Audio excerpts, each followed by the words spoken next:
Hello and welcome to Crucible of Words for more dedicated legacy action.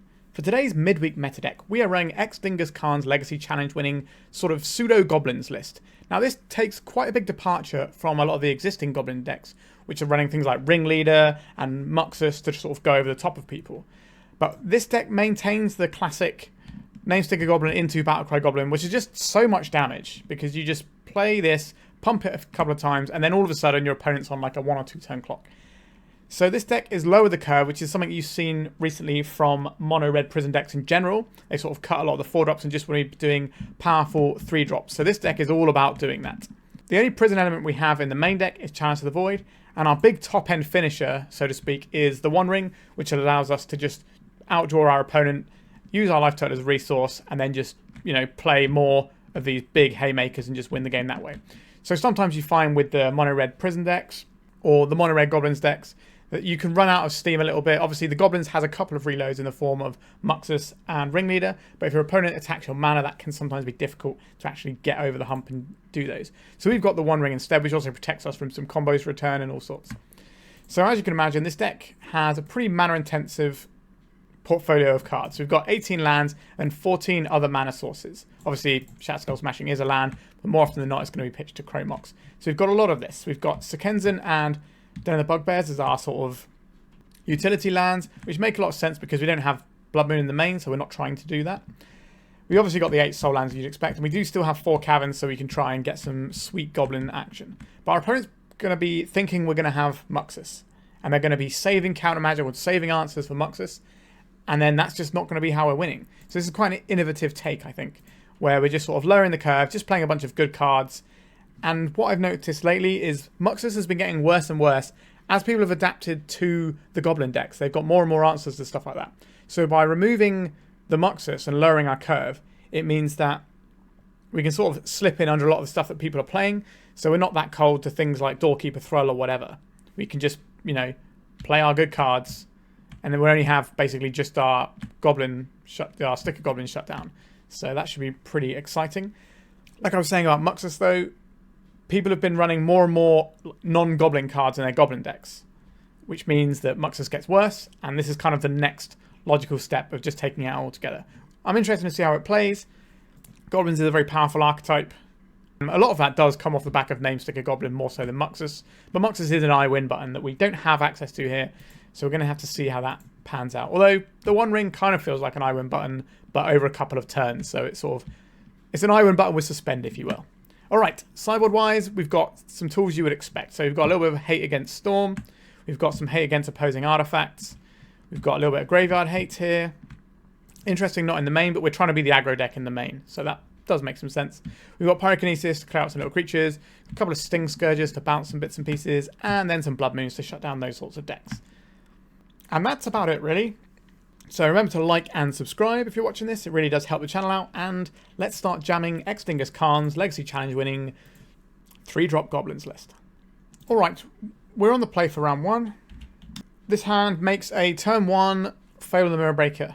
That is good enough for me. That can draw us into some more bits and pieces. We can use 2 Lotus Petals to do this, which I think is correct. So play this out, name Goblins. We'll drop a Petal. Drop a Petal. I think I'd rather keep the Spirit Guide in hand, because this can turn into a creature that we fling, and it flings for more damage to a Broadside Bombardier compared to a Lotus Petal, so I think it's better to use it that way. This is also a surprise in case our opponent is playing a blue deck with Daisies that we need to worry about soon. We can also loot this away anyway. We've got some options next turn. We just need to see what our opponent's up to. A Tree of Tales. Something spicy is going on over there, that's for sure. Alright, Metalcraft has been achieved. Is this going to be like an Affinity Beanstalk style deck? Synthesizer. So somewhere in that ballpark, perhaps. Let's see where they put these cards with their scry. 1 top, 1 bottom. Alright, so they got something good to play next turn. That's what we can read from that. Yes, I would like to use the ability. I think we're getting rid of 1 Spirit Guide. It's just a case of, are we getting rid of the Shatterskull or the 2nd Spirit Guide? That's kind of a tough choice. I guess we're not really going to cast anything that isn't a 3-drop. I guess we could cast the One Ring, which incentivizes us to keep this. So that gives us... I guess we have 4 mana from the Shaman token anyway. Alright, let's get rid of the 2 Spirit Guides. Another one of those. Not really that exciting, is it? Right, so let's attack with our Goblin, get ourselves a treasure. Let's play this one out, imprint this Shatterskull. Play this one out. Drop a second Fable.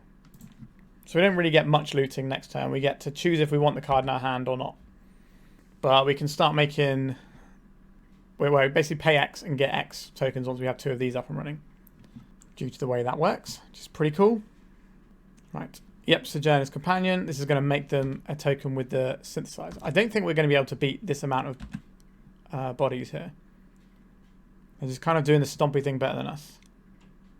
Alright, Broadside Bombardiers feels like a pretty high-end draw for us. The issue I have is attacking feels awkward. We're definitely casting this. I don't think we are doing anything this turn, and then next turn we can copy a bunch of stuff. So we might have to take a hit, but then next turn we should be in a pretty good position. We can have 2 Bombardiers, we can attack, we can hurl something else, and there's a Saga. Sure. So we can use this reflection to copy this reflection next turn, and then use that reflection to copy. So we can copy a bunch of reflections, and then copy Bombardiers. So our spot isn't too bad here. Bombardiers is one heck of a Magic the Gathering card, that's for sure.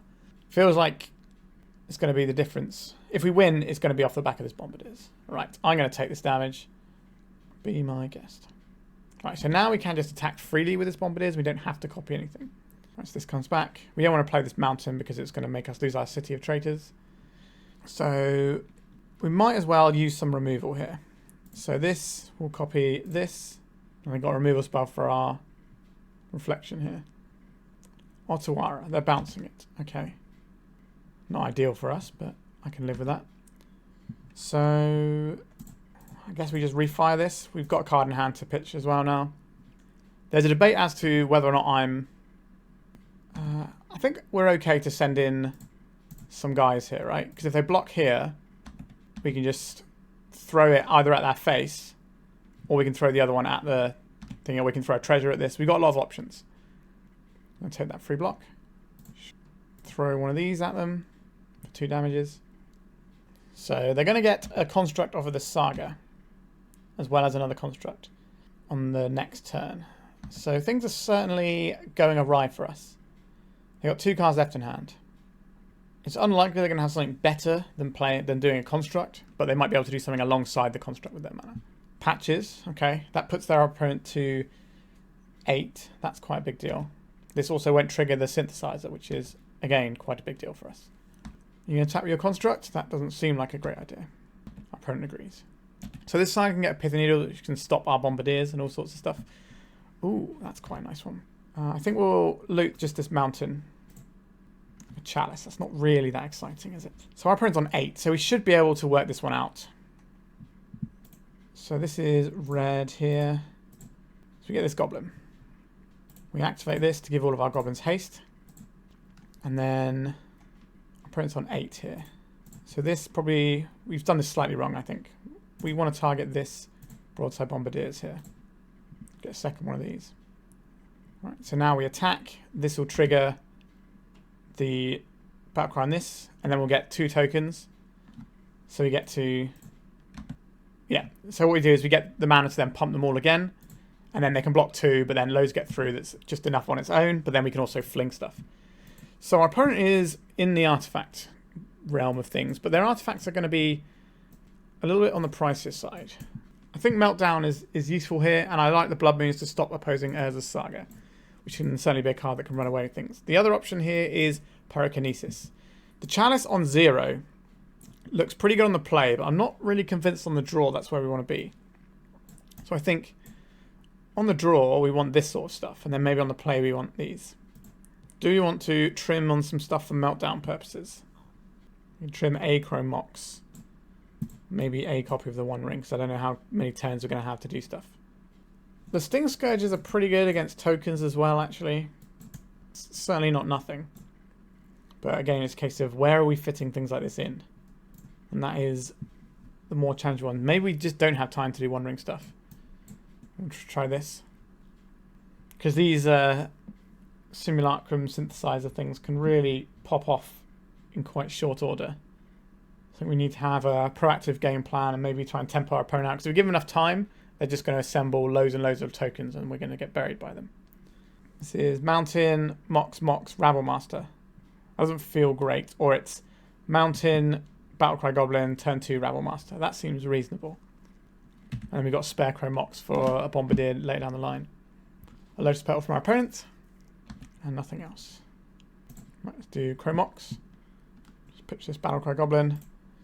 So we could make another Chrome Mox and play out a Rabblemaster, which is a very quick threat. But I think we just want to get our Battle Cry Goblin down. This is something our opponent might fight over if they have resources to fight. And the Rabblemaster can run away with the game a little bit quicker. I have to imagine we're going to see some kind of synthesizer type card this turn. Because they're not playing anything on turn 1. They've obviously got something good for turn 2 locked and loaded. There it is. They got 1, 2, 3 artifacts. So Frogmite is castable here off of this Lotus Petal, which will then trigger the synthesizer and do a pretty good job of roadblocking us until we can build up a critical mass to do big Battle Cry Goblin stuff. A Lotus Petal, sure. 4 artifacts in play. Nothing else, okay. So we've got another turn. Pyrokinesis. I don't think that's the one, is it? We're just playing this Sokenzan, jamming the Rabblemaster. Pyrokinesis is unlikely to do what we need it to do this game, given the amount of artifacts our opponent already has. Right, we're going to see a Dismember or something here. Yeah, there it is. Alright, so we're getting a decent chunk of our opponent's resources there, as well as some life. So we got 4 life off of them for that, and the Lotus Petal, which will impact their ability to cast the higher end affinity things. Tree of Tales, floating mana off the City of Traitors, a Thought Monitor. So this is going to make a big friend and also draw them 2 cards. So that's a pretty big hit. 6/6. And it's quite the monster. It's Pyrokinesis. Not looking great right now. I can kill this, but what does that actually do for us? We need to regroup and get some more stuff down. I don't know how we're supposed to beat this massive board. I guess we have a Meltdown in our deck, which is going to be excellent. Get Battle Cry Goblin down. Get our Den of the Bugbear down. So we're going to have to chump block this turn because these constructs are almost certainly going to be 10 power each. But we've basically got a turn to draw Meltdown or Stingscourger type cards. Right, Dismember. Okay, they've got another Dismember and any artifact we lose. No, we've got 1 card actually, so they can't have both. Lava Spur Boots. Sure, you can have a massive guy that we have to block. Rather you didn't, but it is the nature of things. So this is going to hit us for 16 and put us to 4 if I can do maths. So a Meltdown doesn't do it here. We got nothing. Yikes. We got bodied pretty hard there. We got out-stompied. So do we want chalices when we're on the draw here? Something like this feels better. Like we have gone down mana to do this. I'm a little bit less on Pyrokinesis now I think about it. Do you want any Pyrokinesis or would we just like another One Ring? The thing we can ramp into. Chalice of the Void and Meltdown is a bit of an awkward one. But Chalice of the Void is the thing that delays them and Meltdown is the thing that gives us lethal to swing quite often. I will not keep this one. Okay. I can probably jam with this. Probably throw back a Cavern here. We're certainly not going to need 2 of those. So we can go Chalice into Blood Moon. And that will shut off their 0-drops and will shut off their Res of Saga. And hopefully between those 2 things our opponent won't be able to get set up. Now we don't have any threats here, which is not what I like to keep with prison decks. But our deck is very threat dense. And I don't know, I feel I'm on the back foot a little bit in this matchup. I don't really want to go to 5 when we have some pretty powerful tools. This will turn off our own Lotus Petals, but we've brought it out the Chrome Moxes. Having Chrome Mox in your Chalice Meltdown deck doesn't feel ideal for us when we're putting Chalice on 0. Right, so we'll begin with a Mountain for next turn. Cast this for 0. That should slow our opponent's roll. The One Ring has a nice follow-up, but we're a little bit behind. in terms of the amount of mana we have. But I think it's just worth getting this down, just saying no to Urza Sagas and stuff like that. And once we get a little bit more mana, we can put the One Ring, and that should be able to carry us through. Patches, sure. This is when you cast. They can start firing a load of stuff into the void. All right, we get ourselves a Battle Cry Goblin. Maybe that can trade, or we can just dump some mana into it. We'll see what our next draw step, what our opponent's turn yields. Right, a nice mountain for our opponent there. Another Patches. That's pretty good. And now I think we might see them cast a bunch of zeros. Yep. Alright, so they're going to play these to bump their Patches. So now I don't mind drawing a Meltdown because they've already gone past all the zero drops they're going to play to grow these. Meltdown or a land. Even a Spirit Guide. Alright, I'll take a Fable. That should hopefully get us towards the land we need for this One Ring. So we can double block a Patches, which doesn't feel great, but I think it's acceptable. We just kind of want to preserve our life total and then ride this One Ring to victory. That's kind of the game plan here. But we'll see how many artifacts our opponent has. Right, so probably just attacking with just the one. Okay, they're attacking with both. That kind of reeks of Dismember. So I'm not really a fan of getting hit by. Why would you make this attack when we have a really clean double block here? So I think are we chumping? I think we need this life to leverage. So we're just kind of sacrificing our body to gain 4. Like if they don't have a Dismember and they've just bluffed us, then fair play opponent, you've absolutely ruined us. But you got to ask yourself, why is your opponent making an on-board attack that looks bad like that? Right, so we'll throw away this Chalice. We've got the guaranteed land, so I don't want to risk not having it by throwing that away. Let's see if we can resolve this. Metallic Rebuke is a little sketchy. That could certainly jam us up here. I think we lose if they have that. Okay, they didn't have it. That's good news. I'd very much like to draw another card. Another Chalice. That's not really what we want, is it? Right, let's get some treasure for next turn. Alright, our opponent played that as a side from their hand and it went straight to the graveyard. I don't like this attack, because this leaves them shields down to our attack if we want to make one. Alright, so the One Ring's going to trigger, deal us a little bit of damage. Draw a card. Fable will transform. We'll draw some more cards. Namesticker Goblin. Is that where I want to be right now? I don't think it hurts casting this, does it? This can be a body to block with next turn. See what we roll on this. 4. So not very good. Let's Rabblemaster down. And then we can... we have to attack here. Let's try and work out if we Sokenzan here. 1, 2... We could just channel this Sokenzan right now. Just get some more blockers. That seems worth doing. These are chump blockers. We have to attack with our Goblin Shaman token, but we don't mind that. Dismember on the Rabblemaster. So that was a Dismember that we sniffed out earlier that we didn't play into. If your opponent gives you any information, try and work with it. Obviously, if they didn't have it and they bluffed us, then that could have been pretty good, but we were basically game over if we double block there and they have a Dismember and just get a really sweet 2-for-1. Alright, One Ring, do your business. Let's draw some more cards. Do you like drawing extra cards? Meltdown, you say? That feels pretty good, doesn't it? Let's go red. 2, 3. Cast this Meltdown. The X is 2, so that'll take out both these Patches. And then we'll immediately deploy this Chalice for 0 afterwards. It's also going to take out their Meltdown. Their See the Sun. Okay, they had a Force of Will. Sure. So we're probably just going to wait and then make a guy on the end step.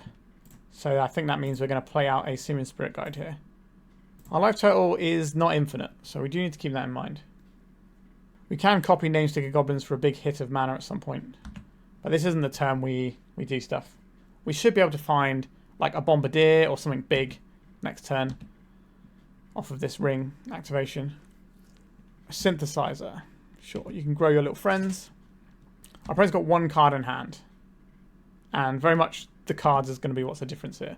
We've seen, what, 6 more cards in our opponent so far? Okay, both of those went to the bottom for our opponent. I can't really attack. It puts them dead to so many draws off the top of our deck if they attack here. And we have chump blockers that we carefully dumped into play last turn, or a couple of turns ago. Alright, so I would like to copy... I think it's a Spirit Guide. No, it's a Goblin, right? Because the Goblins get pumped. Oh, we don't actually have the mana. Is it worth... It is worth spending this, I think, to pump. Alright, let's get this guy. So we rolled a 5. Sure. No mana burn. So you want Goblin creatures because Battle Cry Goblin pumps Goblins. Okay, we're looking for Bombardiers. Or... Oh, we didn't hit any of the things we wanted. Let's dump out this guy. Let's dump out Fable. So next turn, the One Ring's going to put us to 3. But I honestly think 3 is an okay life total here. Okay, so next turn we can swing probably for lethal here. So we block these two and they take 1, 2, 3, 4, 5, 6, 7, 8, 9, 10, 11, 12, 13, 14, 15, 16. This guy gets sacrificed in a turn, right? I'll just send this guy in and see what they want to do about it. He's not doing anything, but... So we should have lethal next turn. And if we find any sort of Battle Cry Goblin shenanigans, we can really go hard. Or Broadside Bombardiers. Like, we're nearly through half our deck. In fact, we will be through exactly half our deck in our next turn. Thought Monitor. Yep, that's a pretty good card. Makes them another body, which is a little bit awkward for us to deal with. But I believe in the power of the One Ring to get us there. That is a large booty, isn't it? Another one. Yep, that's 2 bodies and 1. We might be in a little bit of trouble here. So I think the correct one is actually to copy the... Oh, they're attacking with the 7/7. Well, I will block. Yeah, so I think we copy the Charming, because that gives us more mana on the attacks if we do find a Battle Cry Goblin. Alright, we see a lot of cards this turn. Alright, that's one of the cards I want to see. So yes to this. Get rid of both of these. Okay, let's draw a bunch of cards. Alright, we're certainly cooking with some amount of gas here. Let's have a Namesticker Goblin, please. What are you going to roll for us? 5. Okay, that's pretty good. Let's get a Battle Cry Goblin in there. Let's get Broadside Bombardiers in there. I haven't done the maths here. This is 1, 2.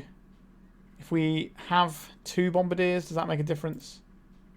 If we copy a Namesticker Goblin here, we can get loads more mana, and that's way more damage. 4. Alright, let's just pump some mana into this. Pump some mana into this. Go to attacks. Attack with all creatures here. We're going to get a load of stuff, then we're going to go over the top. So the One Ring did deliver as I expected it would, and that was the real difference here. Like, our opponent had a huge selection of bodies. If we didn't have a card like the One Ring to just pull us ahead, then we would have eventually just lost to them drawing things.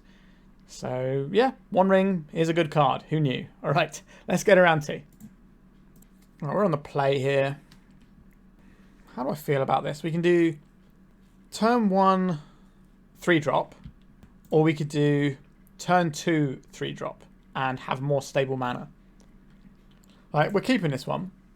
I think if we go turn 1 Fable, it's pretty good. Is that greedy? I don't think it's that greedy.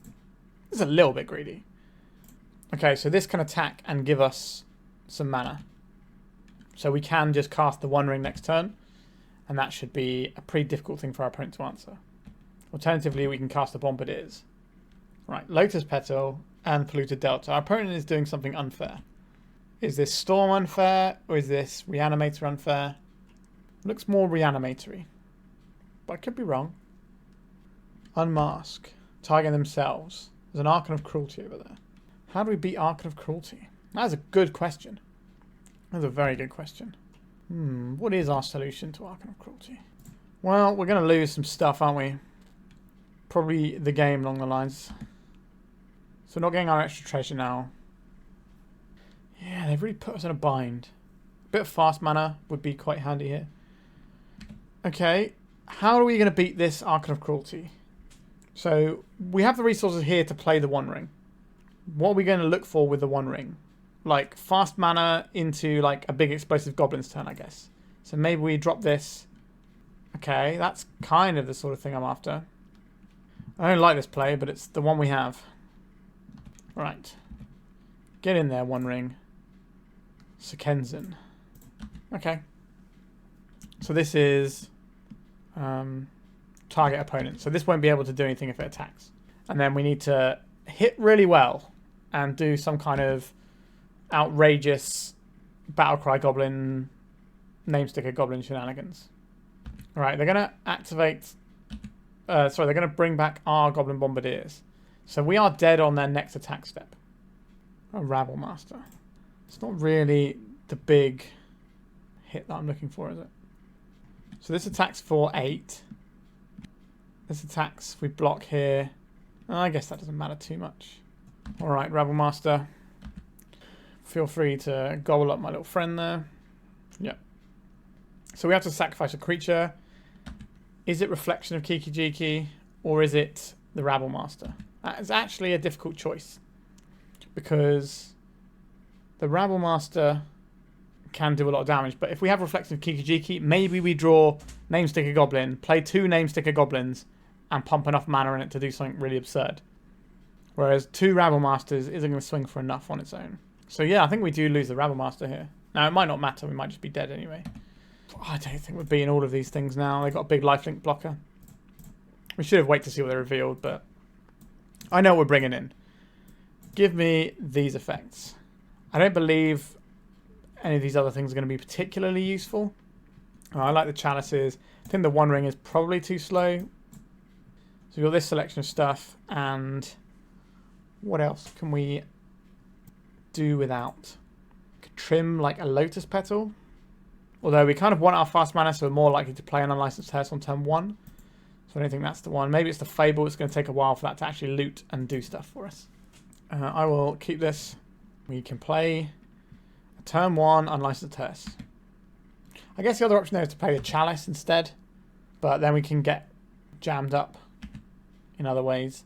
Like they can just have an Unmask, take our Unlicensed Hearse, and then work towards an Animate deadline. We just want our Graveyard Hate down. Please don't Thoughtseize me though, because they could take our Simian Spirit Guide and leave us with nothing. Alright, they didn't do that. That was very kind of them. Oh, our Simian Spirit Guide gets an upgrade here. So this makes Spirit Guide tap for mana all the time. And we play our City of Traitors, Chalice for 1 to stop things like Entomb and that sort of stuff. Thoughtseizes, Reanimates, whatever. So if they can deal with our Hearse, this also gets them. And then we play out our quickest clock here, which is the Rabblemaster, and in comes the friend. Alright, our opponent has not had any luck with that one. Alright, I think we just roll back in again. We've got Graveyard Hate. We kind of need Faerie Macabres if we're on the draw, because we're not likely to survive a turn 1 against a dedicated Reanimate deck. Because they should just be able to mulligan to a really good turn 1. And if they've seen Unlicensed Hearse, they might not be expecting the Fairy. So hopefully we can pull a fast one on them with a Fairy in our opener. We have a Fairy in our opener. The rest of our hand is a little bit weak, but I think we need to keep this. So our opponent might go... Yeah, our opponent's going to go deep here because we've kept as well. So they're going, okay, we need to beat this Unlicensed Hearse. We need to put a monster into play on turn 1, which means they might not have any disruption. So our Faerie Macabre can just win this one for us. Alright, Faerie Macabre. You've got a job to do. Alright, Lotus Petal, Swamp. Get that sweet Entomb going. Unmask. Targeting us. Oh, no. I guess we lose our Faerie Macabre. That means our opponent doesn't have a reanimation spell and a way of putting a monster in the graveyard, though. They took the Sticker Goblin. Are they on a show and tell line, perhaps? Simian Spirit Guide. Is it worth us ramping out a Chalice on 1? Or do you just want to get a Rabblemaster in the next turn? I think we just want the Rabblemaster next turn to actually sort of end the game. Do you want to play a Chalice on 0? I think so. If they're relying on Lotus Petals to cast their show and tell, we can at least dodge that. Right, Den of the Bugbear. So I guess we play this one. I'm not expecting counter magic from our opponents. Let's just get a clock down and start doing our thing. And the Rabblemaster clock definitely clocks quickly. Alright, our opponent's had enough. Okay, sideboard cards are powerful. Our opponent mulliganed. Their deck is very prone to mulliganing. But they saw that we had a thing that's good for them, as well as some other things that are good for them in a quick clock. So 2-0 in quick order. Let's go to round 3. Right, we're on the play for round 3. What does our hand do? Turn 1, Fable. Turn 2, Ring. Yeah, this seems like a great hand. Our opponent is a Yorion deck as well. Be like a blue control-y style deck, or it could be more along the lines of Death and Taxes. You kind of don't see much of either right now. Alright, let's get our Fable going. For our opponent wastelands us, it doesn't necessarily give us more information because the Yorion control decks can quite often fit in. Okay, so they are on some sort of blue Yorion pile. So we're going to see a bunch of like leyline binding types cards from our opponent, I would imagine. And just all the good colours in sort of Bant plus whatever else they want. Right, I think we can get rid of... I don't really want to get rid of 2 lands. That feels a little bit sketchy. Alright, we'll just get rid of the 1. So we can get Bombardiers going, or we could just jam this 1 ring and just start running away with the game. I'm a big fan of running away with the game here. Let's do this first. I don't think our opponent's going to be running Daze in their Yorion deck, but just in case, we may as well have the mana for it. This is definitely Force of Willable, for sure. Okay, I would very much like to draw an additional card. It's another City of Traitors. Sure. So if things get a bit too much for us, we can always sacrifice our 1 ring to the Broadside Bombardiers. But at this moment in time, we're going to be outdrawing something like a Beanstalk or anything like that. We're just going to have all the cards you could want, which feels nice. Normally, you don't get to do that as a red deck. Right, so this 1 ring deals us a tiny bit of damage. Right, that's pretty nice. Let's draw some more cards. Big fan of drawing cards. Okay, we'll tap this for 2. We'll play this. Name Goblin. Let our Cavern, City of Traitors die. Let's cast an uncountable Goblin. Let's give our Goblins haste here. That does allow us to attack with the Reflection as well if we want to. Which I think we will. Because that gives us another bonus here. And we can then fire off this activate ability of the Battle Cry Goblin again for even more damage. My life total is here to burn. Let's go. So our opponent might have a Terminus here. So we want to maximize our damage output. This will put our opponent to 3.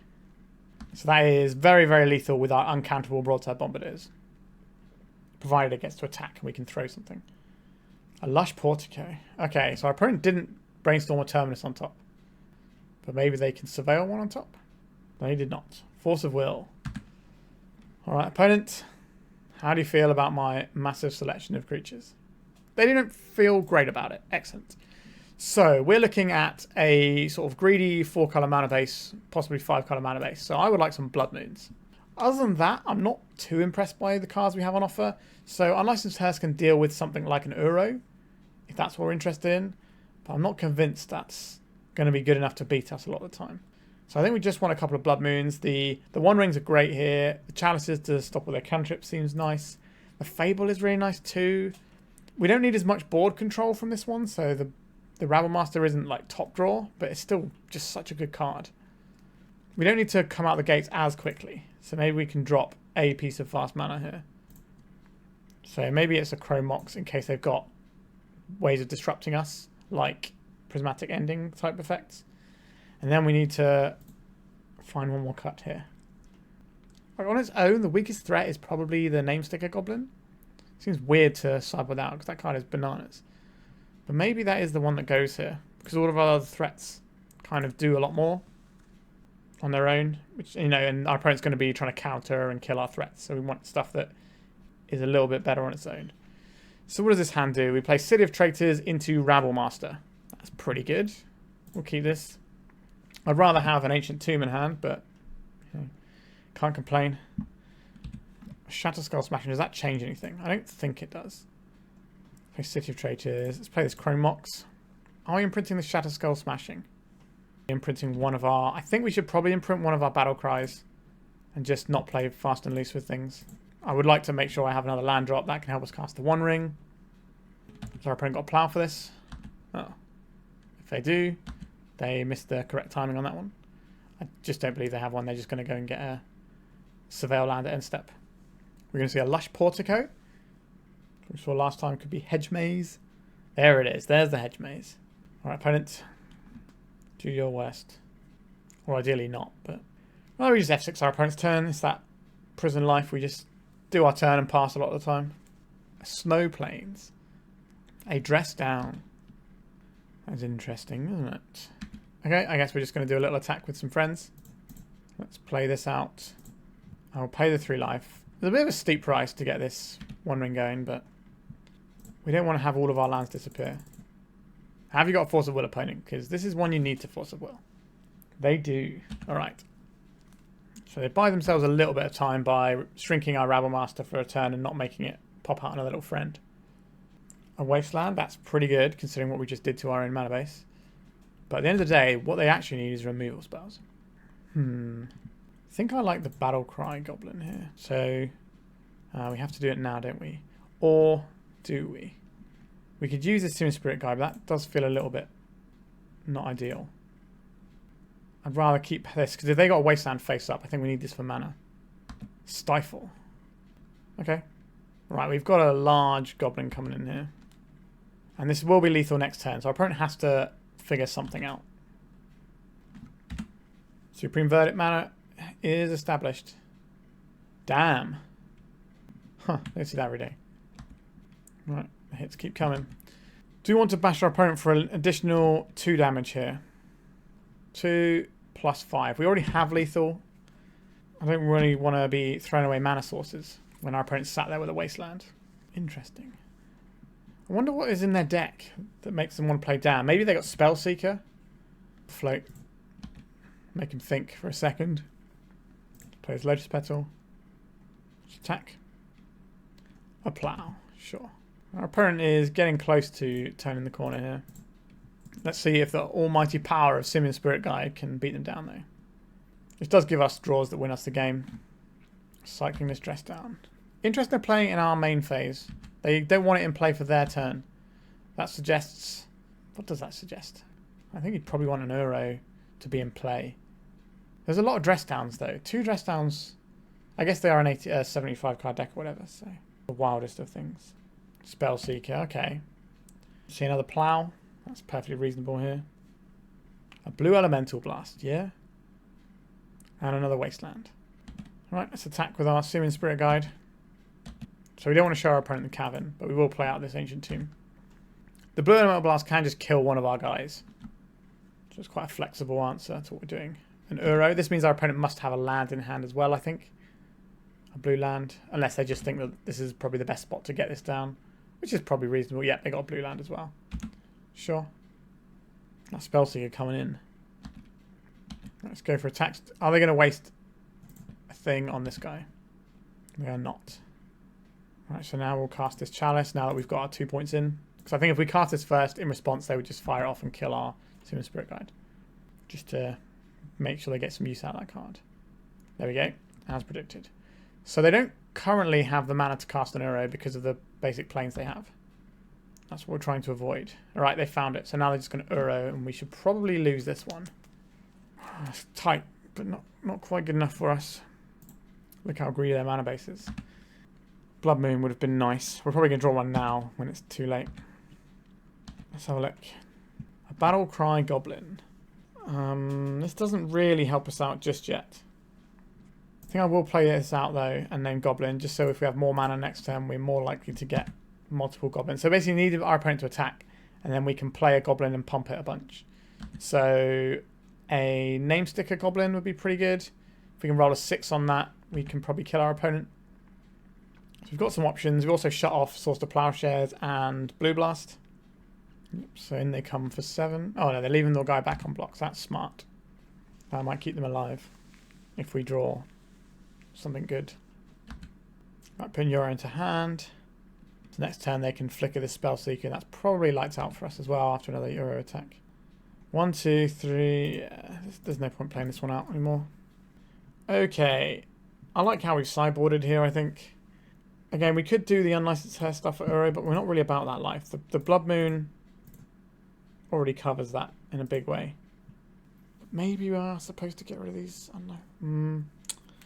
I'm not sure. Maybe we'll have the Namesticker Goblin over this Spirit Guide. Feels acceptable. We can probably go round the Uro with Battle Cry Goblin stuff anyway. If it gets to a situation where they're able to play their Uro and then bring it back and start attacking, then we've already lost anyway. This hand's got a lot of hits, but is making a play on turn 2 too slow? I don't think so. We keep this. Any additional land in this hand really pops off as well. So next turn we can play out Rabblemaster or Fable, depending on if we draw a land. If we don't draw a land, we have to play the Fable, I think. But otherwise, just the Rabblemaster is a must-answer threat. You see a ponder or something from our opponent? No. Found the land. Okay. Let's get Rabble-mastering, I think. This could be cleanly answered with a plough, but we have another one for the follow-up turn. The hand is a lot of gas. We might even be able to loot this petal away with our Fable soon. You can see a blue blast? A brainstorm. Okay, so they're looking for a force or a plough for next turn to answer it. So this definitely tells us they've still got forces in, which we expect them to have in. Found the force. Alright. We've got a 2-for-1. And we can just unload with another one next turn.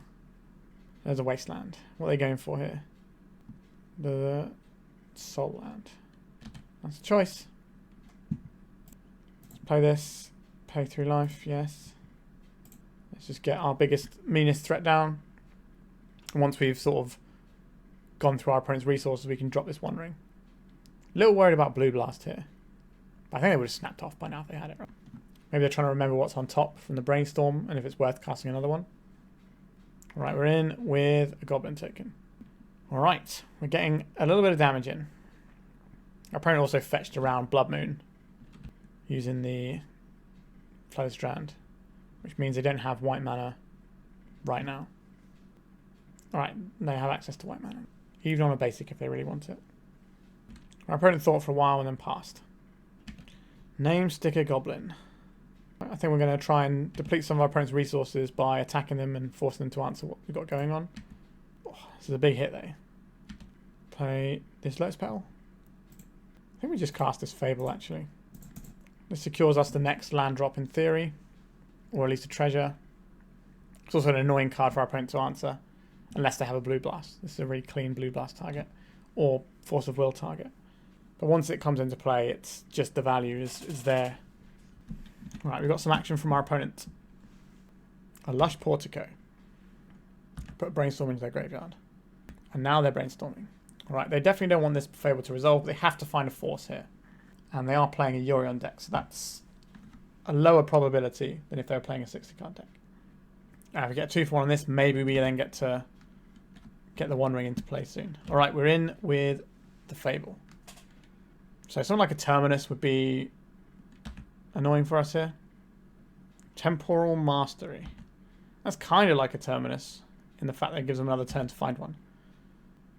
Right. Do they have another land? It's got a Miracle on it. Right, they did have another land. So this has been a slight advance of their game plan. If they didn't have a land, then it would just be completely treading water, but now at least they get to expand their resources out a little bit, so they're more likely to have another answer like the dam we saw or whatever. But we can transition into a One Ring game soon. Xander's Lounge. Right, no Terminus this turn. A Ponder. So we're not going to see the dam as a Wrath this turn. They shuffled off that Ponder. Hedge Maze in. Trying to get all the selection in. Okay, they left a card on top. That doesn't fill me with a great amount of joy. But they dead this turn. 1, 2, 3, 4, 5, 6, 7, 8, 9. So we are displaying lethal to our opponent. Do I want to discard one of these name sticker goblins? I think so. Right, that's fine. We've got Plough for this Rabblemaster. They do. Check out all these guys. So I think we just play the One Ring rather than playing the name sticker goblin, because that can have more hits off of our One Ring hits. So if we draw some good stuff to go with this name sticker goblin, we have a much better turn next turn. Let's draw some cards. We've got loads of life to work with. A Fable. Okay, that's something we can at least cast off this name sticker goblin as well. An Uro. Sure. That buffs our opponent's life total slightly. They're not dead on board. And they can play the Uro soon. But the One Ring should beat the Uro. Oh, the Leyline Binding there. That's pretty savage. Okay. They got one card in hand. We do still have Name Sticker Goblin. Ancient Tomb. Sure, I guess we attack with our friends here. And then we'll drop this Fable. Our opponent does get access to Uro now, which is not really where I wanted to be. But their opponent is low enough that maybe we can go around it. If they attack, they go to... well, they can't attack on the first anyway. They got to 7, and we've got, what, 1, 2, 3, 4, 5, 6, 7 damage. They block 2 of it. They go to 5. So we just need to find something with our draw. Like a Bombardiers would be pretty savage. Supreme Verdict. That's not an Uro, is it? Okay. But it does give us another turn to draw a Battle Cry Goblin or a Bombardiers. Either of those are lethal. Our opponent is Hellbent as well, so nothing they can interfere with us using. Alright. Why are they doing this now? Okay, they're putting Uro into hand. Yeah, that makes sense. I sometimes forget about Uro existing. Cavern of Souls. Okay, we'll loot away this. Are we looting away the Namesticker Goblin? If we draw Battle Cry Goblin, it's lethal anyway. So, yes. Sokenzan puts our opponent to 1. Which is not quite lethal, but it's pretty close. Right, so now we're going to see the Uro. So our opponent's going to go up to 4 life. We can put them down to 3 with what we have on board. A Bombardiers is lethal, as it has been for a few turns. Our Fable gets to help us out in a couple of turns as well, once we no longer have Summoning Sickness. But if we find a Battle Cry Goblin, then it can be an attacking body, and that will give us lethal damage. So once again, can we draw Battle Cry Goblin or Bombardiers? We haven't drawn either of them so far this game, and we are a third of the way through our decks. That's statistically unlikely. Alright, they're still living up 1 mana over there, which could be a Blast or a Plow. They did not shuffle. Okay, they can take our Ancient 2, that doesn't matter. We've got another one in hand. Is it time, deck? Well, that's a pretty good card, isn't it? Can't argue with drawing that. So this means, will our opponent actually attack us with their... If they got Forceful Blue card here, then we are cooked. But, alright. We're in there with the One Ring. Let's have some protection. Let's have a card. Have they got a Leyline Binding here? Don't remove this now. This never gets a counter on it, so it never draws as a card. Alright. Okay, so we have the Bombardiers. So we have lethal next turn, even if our opponent attacks and goes to 7. Because we play Bombardiers, we copy Bombardiers, we attack for 6, and then we can throw 6 damage as well. So we've got 12 on the go, plus whatever the One Ring delivers for us. I'm not going to send these Spirit Tokens in. If our opponent doesn't attack, we also still have lethal. Although, if we copy our Bombardiers, we might end up just giving our opponent a really good target for removal, because they can fizzle the ability. So we're going to have to see what we draw here. Opponent's got 3 cards. Alright. They want to draw. We are not going to block because we have protection from everything. We're going to see a Wrath here. Like the Dam. That would be pretty solid. Like a Dam and then replay the Uro. Right, go to 6. We do have lethal just with the Bombardiers and the One Ring as a thing to fling. Up the Beanstalk. Okay. That's digging a little bit. But is it digging them out of this position there? Okay. This looks like a sweeper. Oh no, they're just drawing a bunch more cards with the Yorion. But Yorion cannot block Broadside Bombardiers. We'd quite like to find a Cavern. We are also looking at Plow from our opponent. But we have the... so we can go to attacks. Oh, we're letting us keep one of our One Rings. That's in a curious one. So they're going to blink out the other one, aren't they? So we'll keep this one. And then we get to draw a card with this one. And then it comes back in and they'll probably take this. Or they might take out the Reflection. If that's what they think is necessary. Ooh, that's a pretty good hit as well. Alright. So they're getting the Uro back to gain 3 more life. Have they got Stifle for this Uro? They showed us Stifle before, I seem to recall. Yep, they are targeting the One Ring. They get a bonus card here. They get another bonus card. And they gain 3 life. Alright, we need to dodge some cards from our opponent here. Do they want to try and kill our creature before we go to untap? This game is finally poised. Another Broadside. We have 1, 2, 3, 4, 5 mana. So we can play this and crack this. That's not good enough. We can play Bombardiers and another Bombardiers. Attack for 4, which puts our opponent to 5. And then we have 3. We have lethal off of the copy there. This relies on our opponent not having an answer to our Bombardiers. So this is 3. This is 5 damage, and this is 2 damage. That's 7 damage. This is 8 if we fire this off as well. if we attack with that as well. So we are one short, so we will need to do something. Hydro Blast. It's a pretty good one, isn't it?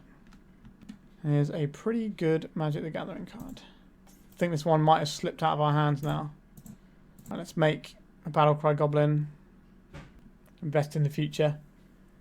Have another body. Yeah, like if we had like a lot of turns to draw a Bombardiers or a Battle Cry Goblin. Our opponent's gone to 8, which means that our Bombardiers are lethal next turn. Are they just gonna? Okay, they're just gonna plow this.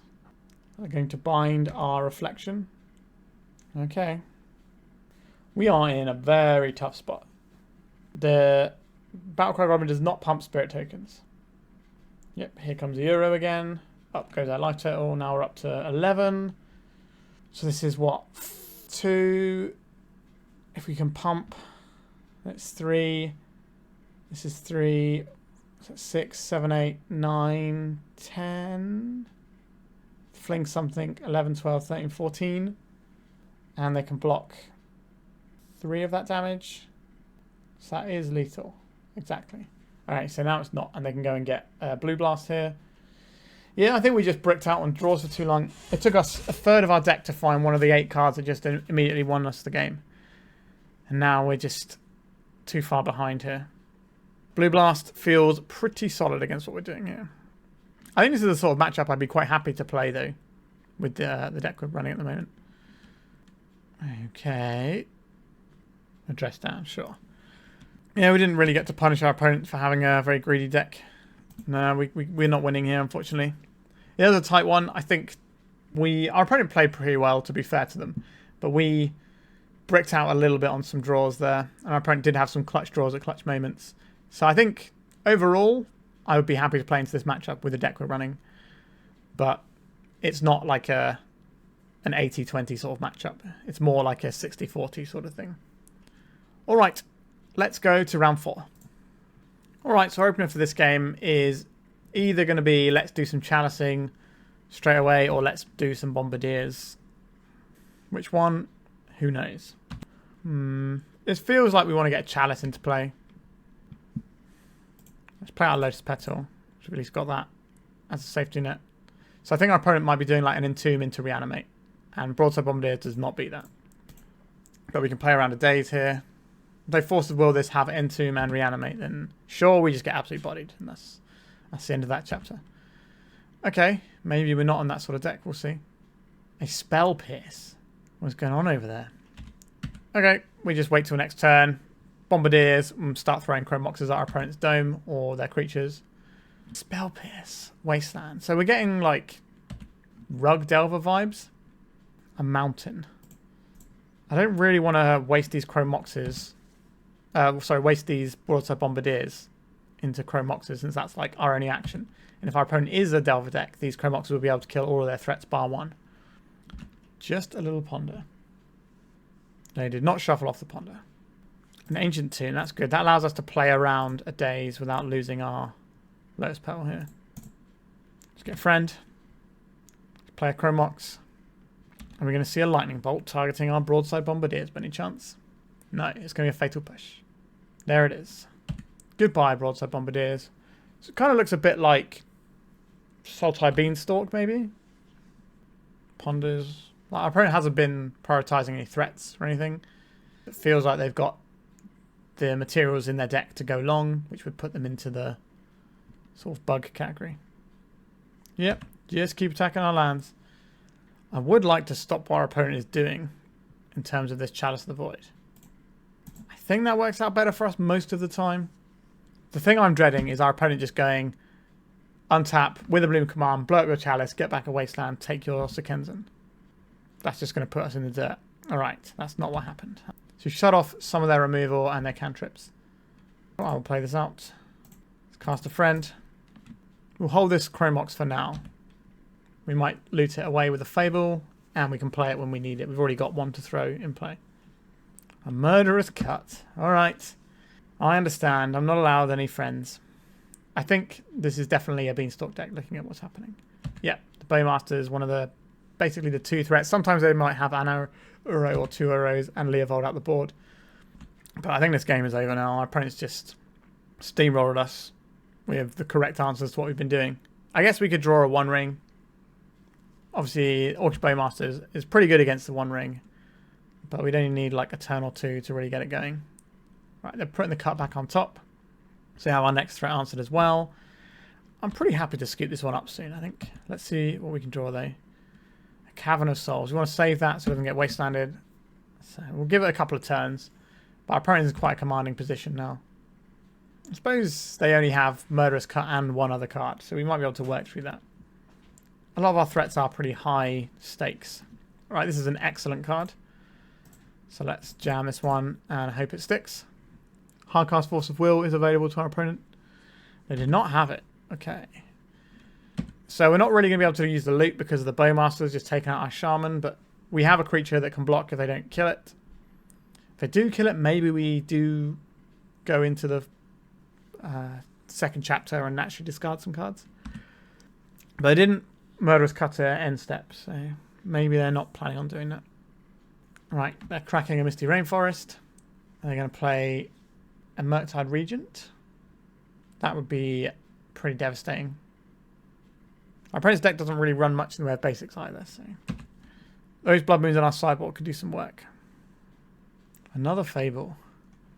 I don't really want to loot here. Well, I kind of want to loot, but I don't think it's worth looting given our opponent's board state. That pesky little Bowmasters. What have they got here?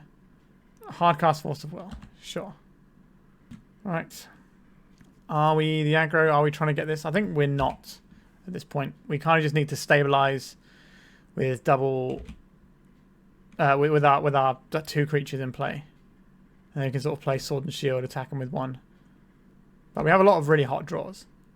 And we also have some less than hot draws. I will play this one out and I'll name Goblin. Am I attacking now? Would I be happy to trade my Bowmasters, their Bowmasters and their token for my Shaman? I don't think so. If we just wait next turn, we can start copying and doing that, and that feels a lot stronger because we're not risking anything to do that. There is still a Murderous Cut hanging around in our opponent's hand. You can see a cut on the reflection. We are. Okay. I will probably lose to Murktide in relatively short order if they can find one. But until they do, I think this is a game. I have a lot of good draws. That's not really one of them, is it? I think we just pass here. I'd rather use Namesticker Goblin as a hit so we can power something powerful out. So this attack says our opponent has a Bowmasters. Then it could be a bluff. But the way they've been playing makes me believe that it's not. Chalice of the Void.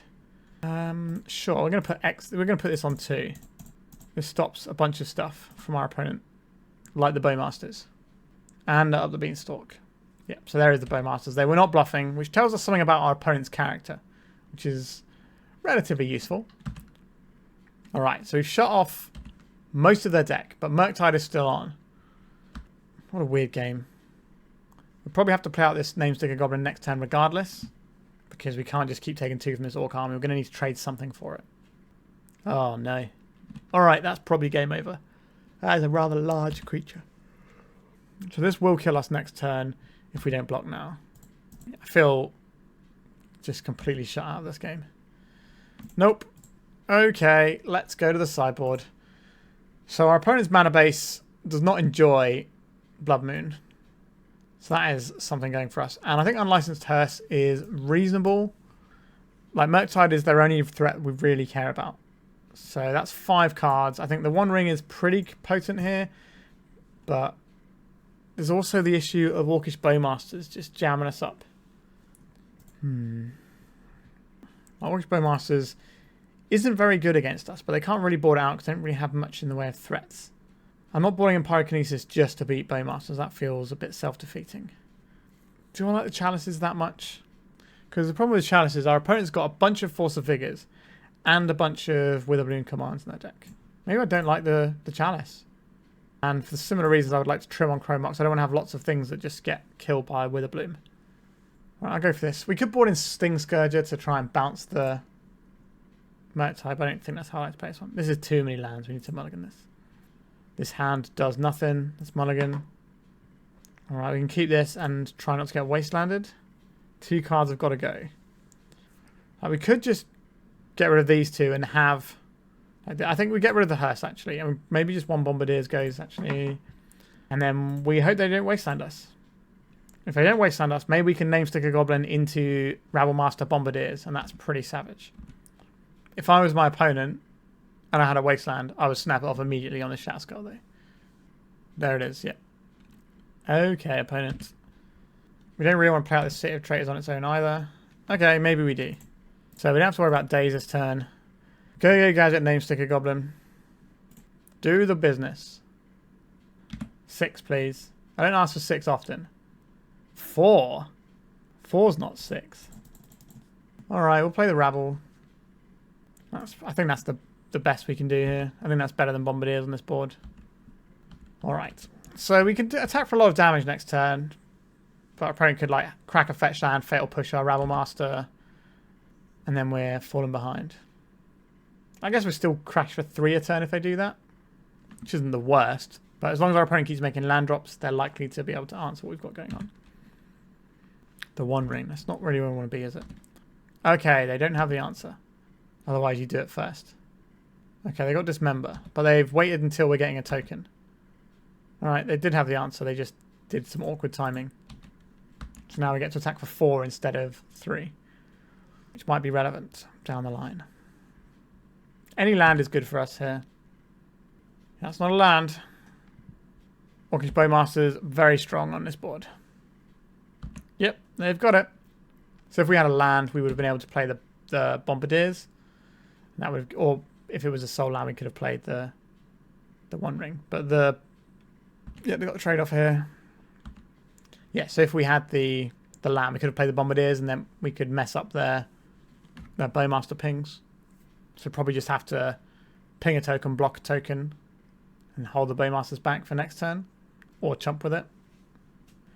Well, if our opponent has nothing for 8 turns, then we still win. That seems a very unlikely scenario, though. Witherbloom Command is savage here. Kill our token, get back Wasteland, kill our city. Ah, the exact play that I just called out. Well, well, well. If it isn't us in the absolute dirt. Okay, well, our opponent still needs to win the game, so we've got a few turns before they draw a Murktide, maybe. Soon Spirit Guide, that is mana. If our opponent cracks a fetch land, and we can play this Bombardiers off the Sticker Goblin, we will have lethal. I think if we get a Sticker Goblin, we probably want the One Ring in play instead. A Beanstalk, sure. Okay, so Soul Land could be lethal here. And a Ponder. So if they don't have any counter magic, we could go Ancient Tomb, Spirit Guide, name Sticker Goblin, put the Bombardiers into play, attack for 2, and then throw the Sticker Goblin for 5 for lethal. That is a play we have available to us if we draw a Soul Land. We did not draw a Soul Land, but we will play this out. I think this is our turn to try and get over the line, and now our opponent's all set up.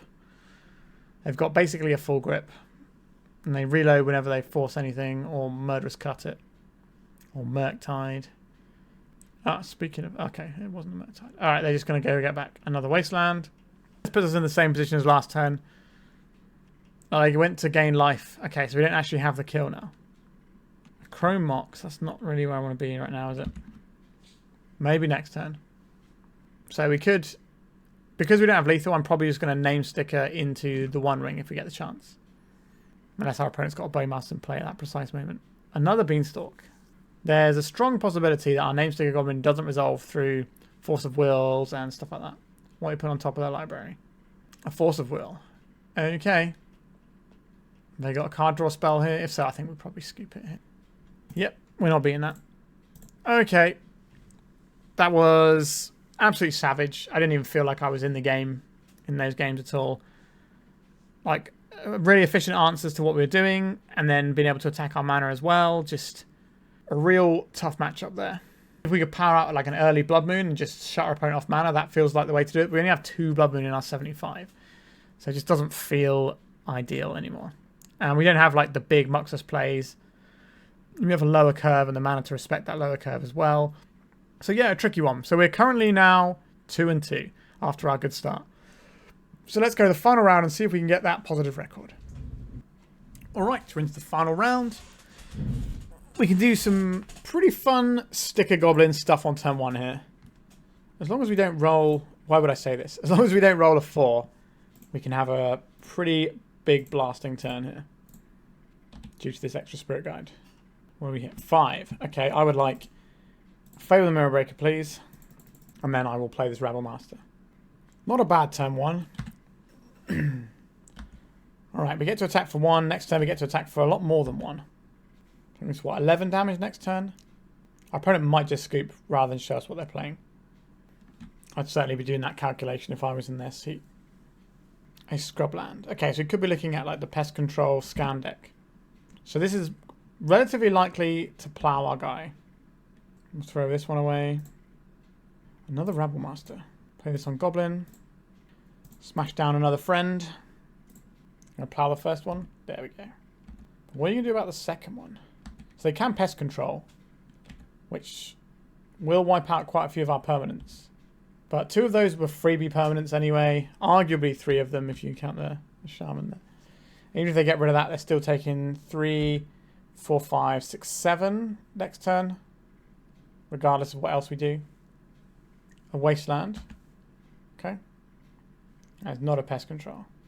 Alright, let's go to attacks. What have you got, opponent? There's a lot of damages. They have to have an answer for this Goblin, surely. Okay, a Bowmasters. So they can trade with our Rabblemaster here. They're still going to take 1, 2, 3, 4, 5, 6. And that'll put them to 7. And they're still not going to have anything on board. And we get to start copying stuff with our Reflection next turn. Right, we're not going to play out this city. We'll play it out if we need to later. Pest Control is pretty solid on this board now. It strips out these and our treasures. Alright, they don't have it. Or they're missing the land for it, maybe. Cycling. Okay, so they might be doing this to then get the Pest Control going. It's a sorcery, so they'll have to do it on their turn. They're reanimating Orcish Bowmasters. That pings down one of our tokens. Puts them to 5, though. So they can block 2 and take 3 and lose their board. And if we find anything, we get to possibly win the game. I like those odds. A Fable. I think I'd rather copy this Shaman token, because this is better for flinging with Bombardiers. Right, we're going to get some more treasure. And we get another Fable. Opponent to 2. Oh, no, maybe not. Oh, they're going to ephemerate their Bowmasters. So this will come in and ping down our 1-1. And they'll grow this to 2, so these will trade. That's a pretty solid play. But I have more cards. And we get to do some looting next turn as well. We don't need the City of Traitors anymore due to these treasure tokens, but we get to make that choice depending on whether our opponent gets a Pest Control to take us out or not. So they can rebound. This gives them another 1-1 blocker. They didn't get the 1-1 blocker here. Alright, and they've packed up. Maybe that was a misplay. Okay, so our opponent is like not a big reanimate deck, but they are doing reanimate things. So Pyrokinesis looks good here. I think the Hearst looks pretty good. I'm not really sure about Blood Moon in here. They're a 2-colour deck. They have basics they can go and fetch. The Chalice feels like something that I want on the play, but not so much on the draw. So let's get rid of those. And maybe 1 copy of the One Ring. That is a good way that we can get back into the game, is the thing. The Bombardiers are excellent here. Yeah, let's get rid of 1 copy of the One Ring. Because we don't just want to be like kind of stuck underneath the Bowmasters. Whereas if we have 3, then maybe we'll draw it after we've got a little bit of something going, or we've expended some of their resources.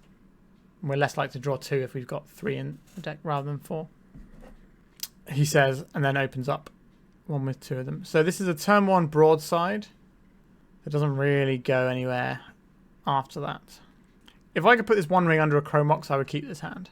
But as it stands, I'm not in love with it. I think I'm going to mulligan. Hate mulligan against scammy style decks. Okay, this seems better.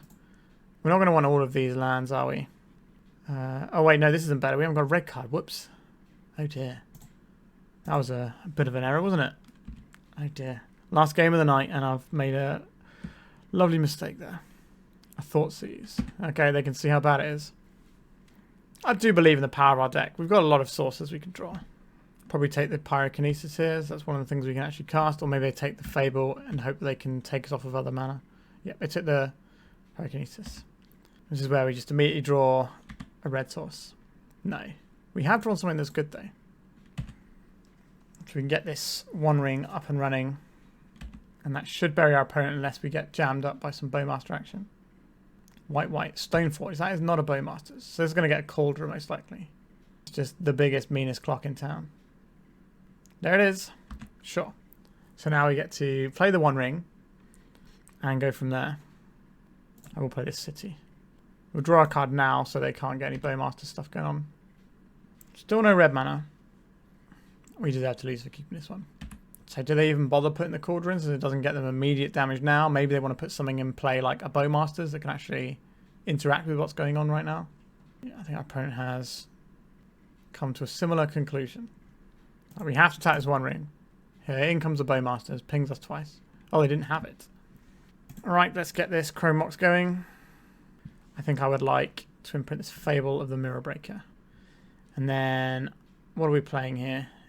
Is it a Fable of our own, or are we in, like, Rabblemaster Town? I think we're in Rabblemaster Town. Because this is a thing that our opponent has to respect on their blocks. So if they put in a Cauldron, if they attack with it, it means that they're facing back a lot of damage on the way back. And this Battle Cry Goblin means it could be lethal damage on the way back. Do you need some more red sources, though? If they got something like a Batterskull. Okay, they didn't. They just have a Batterskull in hand. Good. Right, so they've got the Cauldron. I'm curious what they were holding open that turn.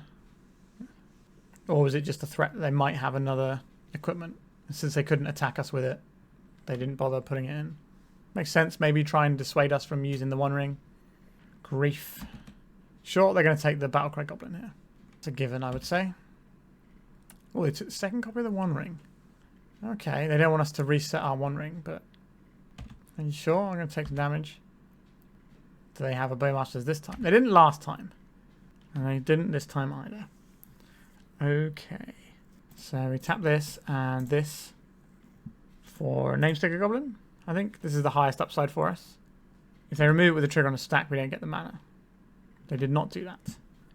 Okay. So we play out this little friend here. We tap this. We activate this once. Activate this twice. We play a City of Traitors. We activate this again. And play this. And we attack. They could like ephemerate something, but they can't ephemerate the germ token. They have a Solitude. Alright. What would you like to kill? Probably our Rabblemaster. And they want to kill our Battle Cry Goblin. Curious. It's going to gain us quite a lot of life. I'm just working out if we want to pump or we're doing something else next time. I think we're doing something else next turn. They're going to ephemerate this. They are. God. See, in my experience, ephemerate is always a dead card in this deck, but our opponent is having a pretty good time there with it. Okay, so what are we doing now? Like, this isn't blocking a Cauldron. We may as well get 5 in. Let's try and get 5 in. This is just they're just going to Solitude and plow out next turn anyway. God, I feel like I'm not going to be winning this game. Person. Could get the Fable instead, but I think we're just so far behind now. I don't know what to do. We did keep a little bit of a sketchy one. I'd say in my experience, about 80% of the time, Ephemerate in the black-white deck is the worst card in the deck and doesn't do anything. And you'd basically rather have any card that did something. However, the 20% of the time where it is good, it looks amazing. So it's kind of an interesting one. I know a lot of people like it. I don't think it's for me personally. Alright, so we're going to take a hit here. And the hearse is going to start eating some friends. Right, we need to draw some cards. We can have a similar turn to last turn again. Okay. Let's go for a Namesticker Goblin. 6 mana again. Let's go for Broadside. Let's go for Fable. Let's get a Petal. And another Petal. And we'll attack. Our opponent's pause before we get attacks. Not a fan of that. I got another Ephemerate. Wowzers trousers. Yeah. Well, I'll probably record a deck with a league with this black-white deck at some point soon. And I can guarantee you that most of the time the Ephemerate is just going to roll away in my hand and do nothing. I think we need to cast this guy. And I don't know if we can afford to pay 2 life. I think so. This takes us 5, 10, 11, 12. That'll turn us off our tomb for next. Do I want to play this? Tap this ancient tomb to cast this? I don't think so. Right, so we can block with a 4/4 using our unlicensed hearse. Right, so we're going to do some rebound in here. Or would you like to plow? And are we animating our unlicensed hearse in response is the next question. I think we are. Right, this does gain us 2 life at least. So we are treading water. Maybe we could have afforded to tap our tomb then. Yeah, maybe that was a mistake. I'm not blocking here anyway. We just take the hit. It's got trample. We could soak up some damage here, but game doesn't feel great. Cyclone Troll of Khazad-dûm. That's something else that I can eat with this hearse. Another scrubland. Another Stoneforge. What have they got? I think it's just Jitte and... Is it just the Jitte they're running now? Lion Sash. Let's get rid of these. Alright, so we're going to take half our life total off this one ring. Or just under half our life total. Then we will activate this in response so we have more cards to pitch to the Fable. Alright. I don't really want these ancient tombs. Another copy of the One Ring. What does that do for us here? Keeps us alive. I'm not unhappy with being kept alive. So we swing with these 2 guys. How much mana do we have? 1, 2, 3. This has to pitch to Fable. That doesn't really work very well for us. This is pretty ugly. 1, 2, 3. I can play a land for the turn to play this. And then we could draw a card and maybe that's enough. We'll try this. Pitch the Spirit Guide. Play a Cavern on Goblin. We'll cast the One Ring. 1, 2, 3, 4. And then maybe we get to draw a card with this that allows us to deploy the Fable. We did not. We do get to deploy this unlicensed hearse though, because we don't take damage for our ancient tomb due to the One Ring activation. So we could slam with a 4, or we could just attack with these 2 guys. I'm happy for any trades that get made. That seems reasonable. Alright, we're trading for a Stoneforge. Okay, opponent. There is another land. So they've got an unlicensed hearse, and they've got 2 mana to work with using to get it going with that. But our unlicensed hearse will check that. How many permanent cards in the graveyard? Many. Okay. I don't know what they're thinking about. Maybe they're thinking if they want to get a Surveil land here. There's no point attacking. Let's draw 3 cards next turn. We need a lot. But our deck is capable of doing some pretty gross things. Broadside Bombardiers certainly can assist us. So I think we want to grow our unlicensed hearse in response to a Lion Sash, so we at least have one that's big enough to block the Phyrexian Germ token. So we don't want our opponent to trample through next turn. So we at least got to try and have that covered. Alright. Targeting this. So we will target this, and we'll target a non-permanent and see if they go for that. They should just go for the Sticker Goblin again here. And they agreed. Okay. Right, we need a good turn here. I've been saying that a lot. So this is going to transform. Alright, the One Ring. Battle Cry Goblin. You are not unhelpful. So our opponent's on 10. This guy gains them 3. So they're affected on 13 with 3 blockers. So this guy is not going to do enough. Understood. I don't think we're attacking with Den of the Bugbear. I think this is casting Battle Cry Goblin. So we block over here, and then we have some other chump blocks. And this means we're probably playing this City of Traitors, so we can cast this Fable without taking any damage. Alrighty then. We don't have any legendary creatures, so this isn't cheaper. Alright, so our opponent attacks us. We block with the unlicensed hearse, and then we block some other guys, and then we hope to do some reflection of Kiki-Jiki nonsense next turn. That is the strategy. They could reconfigure the Sash onto the Phyrexian Germ token and get more trample that way. That would certainly be a pain. But it doesn't look like that's what they're going for. We need the card in our opponent's hand to not do anything. I would like to crew this. And I'll tap this Battle Cry Goblin. Block here. Alright, let's get rid of some stuff. So goodbye Unlicensed Test. But we get to stay alive. We get one more crack at the old One Ring as well. Right, let's exile a couple of Lotus Petals and see if our opponent wants to do anything with their Sash. They do. Okay. Now, if they think having a 4/4 is more important, having a bigger guy is more important, then they can keep eating out graveyards now. Okay. They just want a bigger guy. So they've left one mana open suspiciously. Not a fan of that. Alright, One Ring, you can batter us up a little bit. That's fine. Get some One Ring cards to pitch to this Fable. Yes, I would like to use the ability. We'll get rid of this. And it's probably just a mountain here. Okay, we've got some stuff here, is what you're saying. Broadside Bombardiers is pretty enormous news. So what mana do we have here? So we have 2 mana here.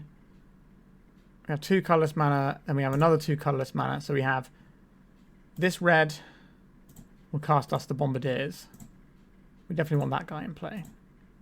And then we have 1, 2. So if we cast a Battle Cry Goblin here, then we can pump once, play another land, pump again. Or we pump once here, then we make a copy. Alright, let's have a big turn. So then we play this out. This gets us some more mana here. If our opponent has a plow, how do we actually beat this? If we copy... This guy copies this Battle Cry Goblin. This has not been the cleanest turn from me. Because if we copy the Bombardiers, they just plow the Bombardiers. If they plow this Battle Cry Goblin, it doesn't matter that much. And they've suspiciously left up this 1 mana. Right, let's activate this guy as well. And then we play this Chrome Mox so that when we get the treasure, we're going to hit our Bombardiers. They are. So our guys get haste. So we play this one out. I haven't done the maths. We're going to just see. This will imprint this Battle Cry Goblin. And we go to attacks. And then we're going to get 3 Battle Cry Goblin triggers. Attack with all creatures. So we get a treasure, which we can then use to pump all of our guys. So our opponent's on 13. So they block 4, 4, 4. And they take 2, 3, 4, 5, 6, 7, 8, 9, 10, 11, 12. Am I 1 short? Does my sequencing cost me here? Certainly a possibility. Yeah, I think we slightly missequenced here. 3. So this is 4, 5, 6, 7, 8, 9, 10, 11, 12. Yeah, we are 1 damage shy. Real kicker, isn't it? Yeah, if we'd have copied our token... No, that wouldn't have actually made a difference, would it? If we copied the token earlier. Our opponent goes to 1.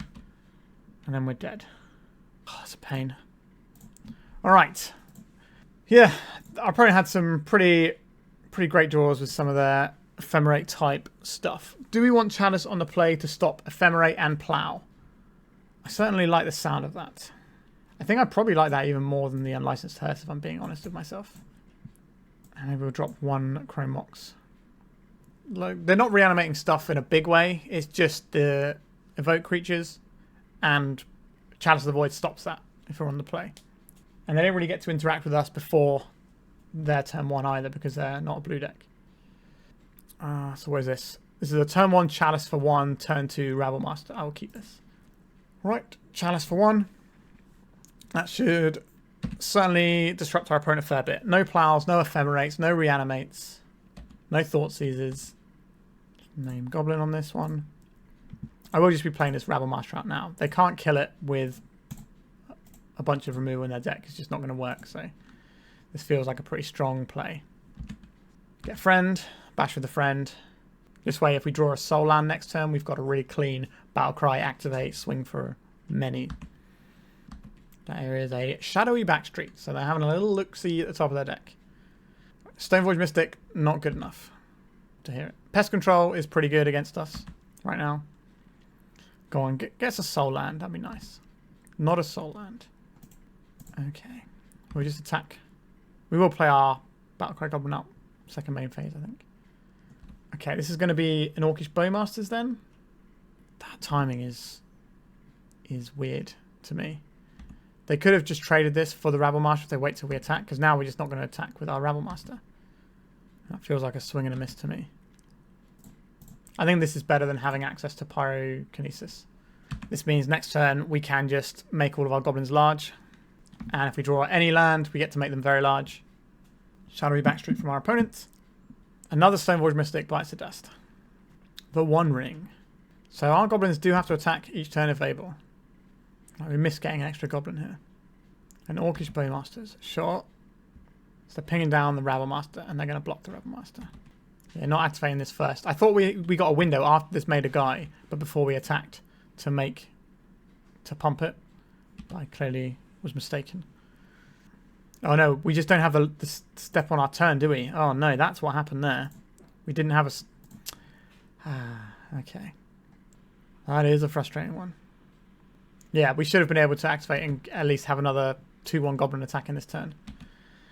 But I don't have a stop set in my beginning of combat step. Which, this is my newer account from Daybreak, so I haven't set all my stops to my old account. Whoops. Okay, they're just evoking a grief. They get to take our One Ring, most likely. Our opponent agrees.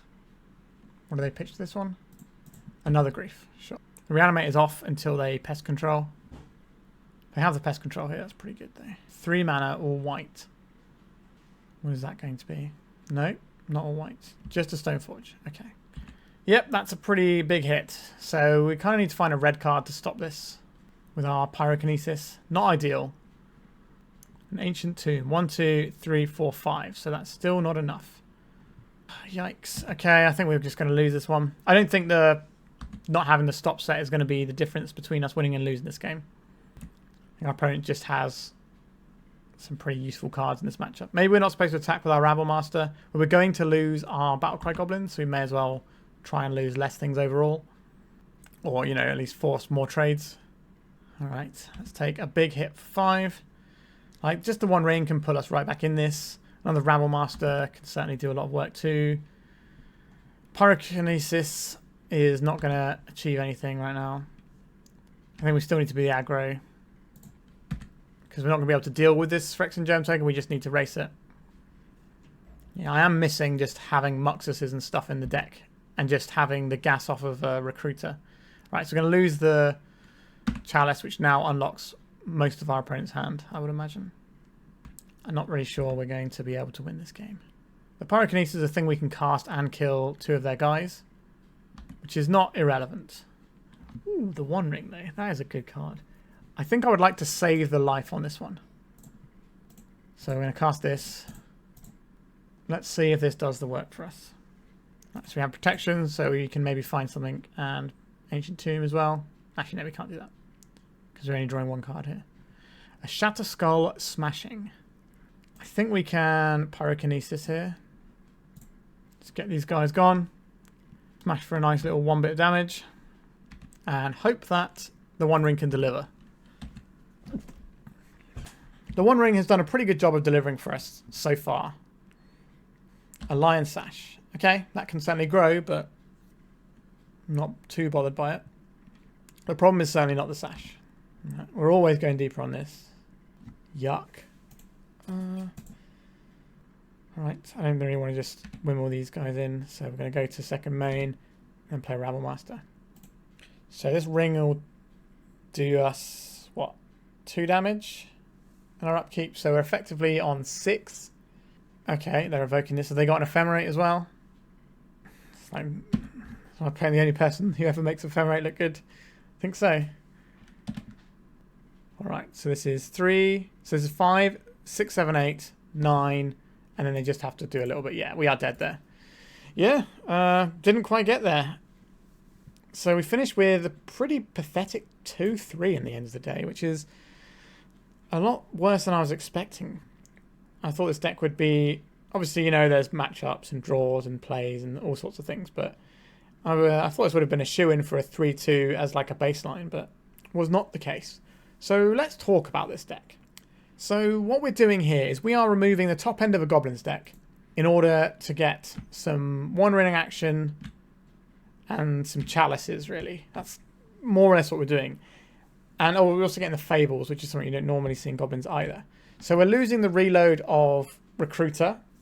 Now, the One Ring versus Recruiter, it's kind of similar in effects in some ways. The One Ring obviously protects you for a turn and scales up over time, but we're not really a deck that wants to go that long necessarily. And we don't really have a replacement for Muxus. Muxus is just an I win button that you can draw in the sort of later game. That's your late game insurance. And we didn't have that here, and I did miss it a bit. Especially when you've got all these people trying to like scam you and take cards out of your hand. Having a thing that you can just draw off the top and say, oops, I've won the game, feels like a place where I would want to be. So my impression of this deck is that it's not as good as the regular Muxus, the regular Turbo Muxus deck. Like every time I've played that deck, I think it's been like 4-1, 5-0, 5-0 sort of thing with it. It's just a very clean deck. Now, obviously, people are adjusting to the Turbo Muxus deck. But I think people make the mistake with the Turbo Muxus deck of playing Chalices and things in it as well. I think if you're playing the Turbo Muxus deck, you are just trying to aggro your opponent out. And people have been trying to play like Chalices and slow their game down and interact with people a little bit. And all that's done is I think it's made Goblins weaker to the point where people are now, you know, getting rid of the Turbo Muxus side of things altogether and trying this. And I think this is a step in the wrong direction. I think if you want to play a Chalice deck, just play regular Mono Red Prison. I think that's just better than what we've got here for the most part. Like Blood Moon is such a powerful card that could have just absolutely won us some games that we lost today if we were playing a Blood Moon deck. And some of the Goblin stuff we were doing just didn't feel good enough. We didn't have the threat of Muxus to do stuff with. And we were kind of just scrabbling in the dirt for more games than I would like. So I would probably recommend either going for a Mono Red Prison deck or going for the Turbo Muxus. Both decks feel very good. I prefer the Turbo Muxus deck personally, but I think if you get the reps in with the regular Mono Red Prison, you can get a lot of work. But it just feels like we're playing like Mono Red Prison without the haymakers like Blood Moon. And we're playing Goblins without the haymakers like Muxus. And that doesn't feel ideal to me. Now, I'm not an expert at playing these mono red sort of decks. It's not really where my heart lies, if I'm being honest with you. So take my advice with a pinch of salt, but that is where I'm at in my head with this deck. I don't know why I would play this over Mono Red Prison or over Turbo Muxus. It just didn't feel like we were getting the bits and pieces we needed as often as we needed them. And some of our explosive starts were okay, but like I said, people have adjusted Turbo Muxus a little bit, so they're quite ready for your first wave. So being able to reload with Recruiters versus the One Ring is kind of much of a muchness.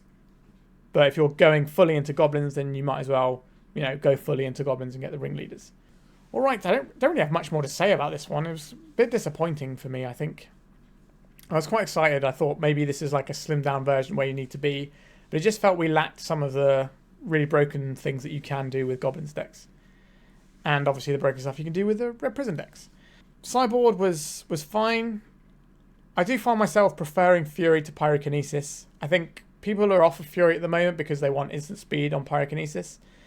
But having Fury as a body is really good. Now, one of the reasons people are off of it is because if you play Fury against a scam deck and your opponent just reanimates it, they can then clear your board. So I fully understand that as a consideration too.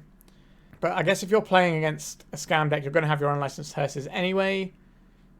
So maybe that's where you're angling to get your Furies and be able to exile them with the hearse or stop their reanimation spell with your Chalice.